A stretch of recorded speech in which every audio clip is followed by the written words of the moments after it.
I'm Chandrika Jairam, founder, the Evolved Room. Welcome back to our channel. Have you ever looked at someone else and thought they can do it, but I can't do it? Or maybe, what if I fail? What if I'm not good enough? What if people judge me? You think these thoughts are telling you the truth? But neuroscience says something very different. Today, in this video, I'm going to show you why self-doubt is not your personality. It simply is a pattern your brain has learned. And once you understand this, you begin to change it. Are you ready to change? Let's begin. Have you ever told yourself, I'm not good enough? Or what if I fail? Most people think self doubt means they are weak or not talented enough. But that's not true. Self doubt is simply uncertainty about your own ability, it's not your identity. Here's the science. Your brain's primary job isn't to make you successful or happy. Its job is to keep you safe. So, whenever you face something new, a career opportunity, a relationship, starting a business, or even speaking in public, your brain asks one question: is this safe? It doesn't ask, will this help me grow? If your brain remembers a past failure, criticism, or rejection, it may predict danger before you have even begun. That's when self doubt appears. But remember this: self doubt is not who you are, it's simply a protective pattern your brain has learned. And the best part, anything your brain has learned, it can also unlearn. That's where our journey of real confidence begins. Have you ever wondered why you doubt yourself before a presentation, an interview, or even posting something online? The answer lies in how your brain works. Your brain is constantly predicting the future instead of analyzing every situation from scratch. It uses your past experiences to decide what might happen next. Imagine you spoke in class as a child and people laughed. Your brain stored that experience as speaking equals danger. Years later, when you are about to give a presentation, attend an interview, record a podcast, or speak in a meeting, that same memory gets activated. Not because speaking is actually dangerous, but because your brain remembers the emotional pain associated with it. The patterns looks like this. Memory leads to prediction. Prediction creates fear, and fear becomes self doubt. The good news is this: self doubt is often an old survival prediction, not a reflection of your true ability. When you create new positive experiences, your brain learns a new prediction, and that's how real confidence begins. So, what exactly is happening inside your brain when self doubt shows up? Meet the amygdala, a small part of your brain that acts like your internal alarm system. Its job isn't to help you succeed, its job is to keep you safe. Whenever you face something uncertain, starting a business, changing careers, posting your first video, speaking on stage, or even meeting new people, your amygdala immediately says, is this safe? If it senses possible danger, it activates your body's survival response: fight, flight, or freeze. Many people think, I'm just not confident. But in reality, your amygdala is simply trying to protect you from what it believes could be a threat. The important thing to understand is this: uncertainty is not the same as danger. Your amygdala can't always tell the difference between a real threat and a new opportunity. The moment you understand that, you stop believing every fearful thought and you start responding with awareness instead of fear. That's the first step towards building genuine confidence. Have you ever walked into an interview or stood on stage and suddenly thought, I forgot everything? Doesn't mean you're not intelligent. It means your brain is under stress. The prefrontal cortex is thinking part of your brain. It's responsible for solving problems, making decisions, planning, and coming up with creative ideas. When you are calm, this part of your brain works at its best. But when you become anxious or stressed, something interesting happens. Your amygdala, the brain's alarm system, becomes more active, while your prefrontal cortex become less active. As a result, clear thinking becomes temporarily harder. That's why even highly capable people can struggle to remember things during interviews, presentations, or important conversations. It's not because they lack knowledge, it's because stress has shifted the brain into survival mode. The good news is, once you learn to calm your nervous system, your prefrontal cortex comes back online and your ability to think clearly, make decisions, and perform confidently returns. Remember, stress doesn't erase your intelligence, it only makes it temporarily harder to access it. Have you ever wondered why the thought, I'm not good enough, keeps showing up? The answer lies in your brain's neural pathways. Every time you think the same thought, your brain strengthens the connection linked to that thought. For example, you think, I'm not enough. You repeat it, your brain repeats it, the neural pathway becomes stronger. Over time, your brain begins to accept that thought as truth.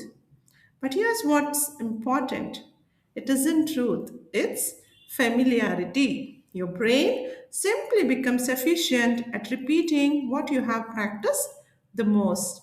That's why I always say your brain doesn't repeat what's true, it repeats what's practiced. The exciting part is that this works both ways.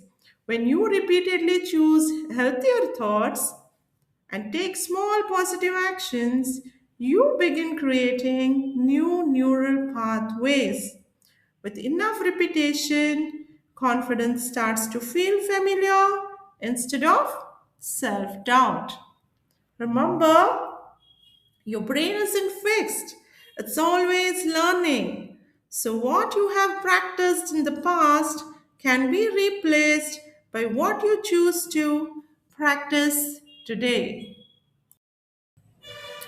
Have you ever caught yourself thinking, I'm not good enough, I shouldn't make mistakes, or money is difficult?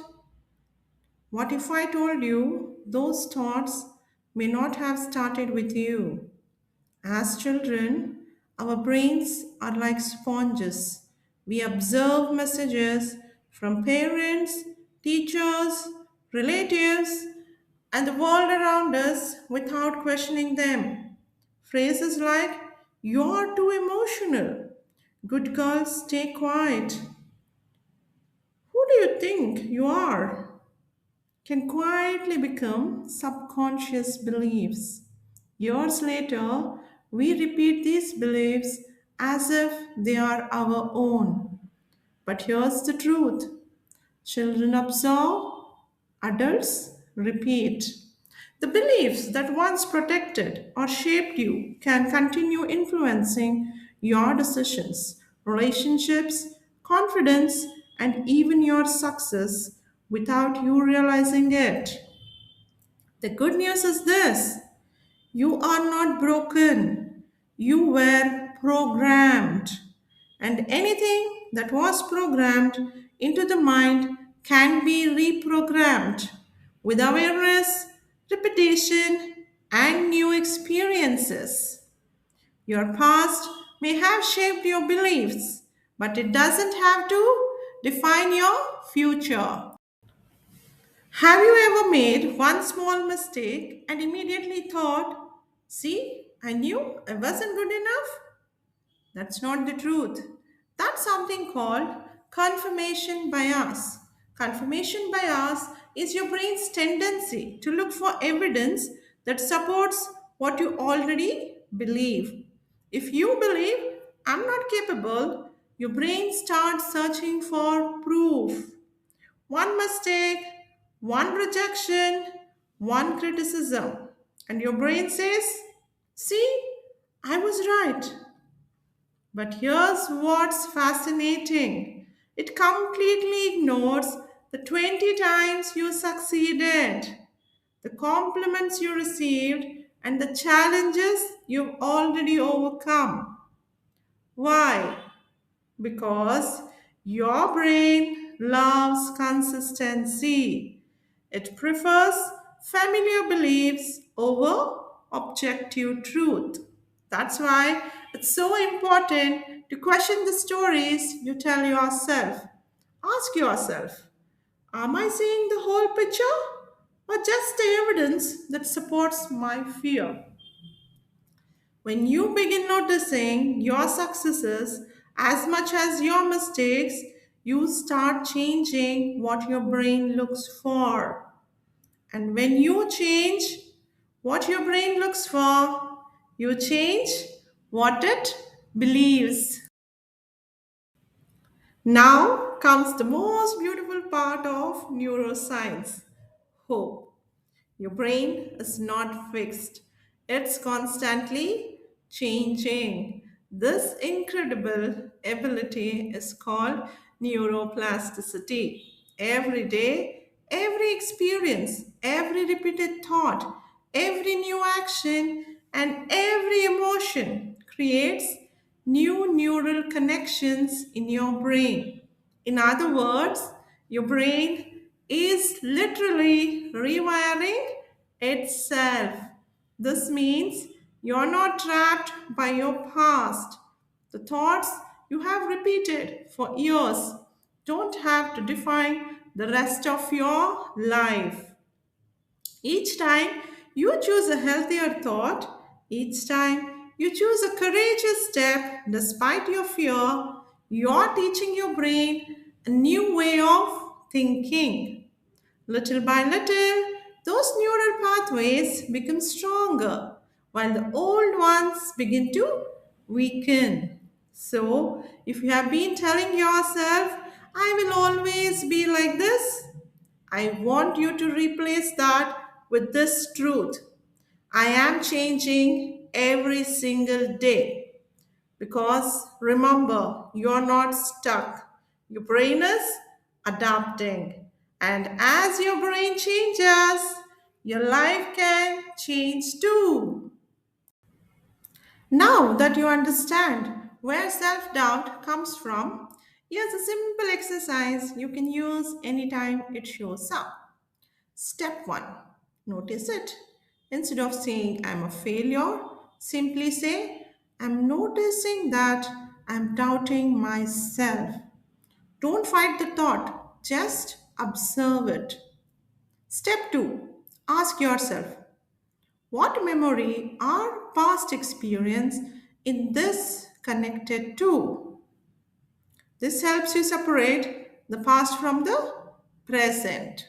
Step 3, replace the old belief. Instead of saying, I'm not good enough, choose a healthier thought like, I am learning or I'm growing with every experience. And finally, step 4, take one tiny action. Send the email, make the phone call, record the video, speak up at the meeting because here's the truth, action teaches your brain far more than thinking ever can. Every small action tells your brain, I'm safe, I can do this. And that's how you slowly replace self doubt with confidence. One thought, one action, and one new neural pathway at a time. Now, let's bring everything together. By now, you have seen that self doubt isn't a personality trait, it's a pattern your brain has learned. It can come from old memories that your brain still remembers, from predictions your brain makes to keep you safe, from neural pathways strengthened by repeated thoughts, from your brain's survival system, which mistakes uncertainty for danger, from childhood messages that became subconscious beliefs, and from confirmation bias, where your brain looks for evidence to support what it already believes. All of these influence how you think and feel, but none of them define who you are. So, the next time self doubt shows up, remind yourself, this is my brain trying to protect me, not the truth about my potential. Awareness is the first step because once you understand how your brain created these patterns, you can begin to change them. You are not yourself, self doubt. You are the one who has the power to rewire your brain, rewrite your story, and create a new future. As we come to the end of this video, I want you to remember one thing. You're not broken, you're not weak, and most importantly, you're not your self doubt. You are a human being with a brain that has learned certain patterns. And the beautiful thing about the brain is this, anything that is learned can also be unlearned. Your brain is changing every single day. Every new thought, every new experience, and every positive action creates new neural pathways, which means your future is not decided by your past. If today's video resonated with you and you're ready to understand the deeper subconscious patterns that may be holding you back, I would love to invite you to a free discovery call. During this call, we will explore what's really keeping you stuck, uncover the beliefs shaping your life, and discuss practical steps to help you create lasting change. If you're interested, you will be finding the booking link in the description below. And if you find this video helpful, please like, share, and subscribe to the Evolve Room for more science based insights on the mind and personal transformation. I'm Chandrika Jairam. Until next time, remember you're far greater than the stories your brain has learned to tell. Keep evolving.